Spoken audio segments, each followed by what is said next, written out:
বুদ্ধায় নমঃ।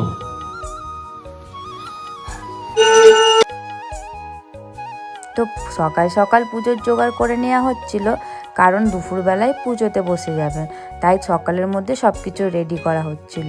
আর এইদিকে ঠাকুরমশাই পিঠে বানাচ্ছিলেন, আর আমি একটা সুন্দর লাল শাড়ি পরে রেডি হয়ে গেছিলাম। আর এইদিকে আমার মেয়েও একটা সুন্দর জামা পরে রেডি হয়ে গেছে। আর এখানে আমরা বাইরে একটু ফটো তুলছিলাম সবাই মিলে, যত আত্মীয় স্বজন সবাই এসেছে একসাথে। তো এই সুন্দরই ঠাকুরের ভোগটা পৌষ মাসেই হয়, আর আমাদের বাড়ির ওইখানে এই পুজোটা হয় না, তাই পুজোটা সম্বন্ধে কোনো নলেজই আমার ছিল না। যাই হোক, আমার এই বছর এই ঠাকুর পুজো দেখার সৌভাগ্য হলো, ঠাকুমার জন্য ভীষণ ভালো লাগলো।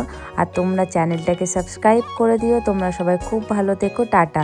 আর হ্যাঁ, নেক্সট ব্লগে দেখতে ভুলো না আমার মেয়ের বদমাইশিগুলো পুজোতে।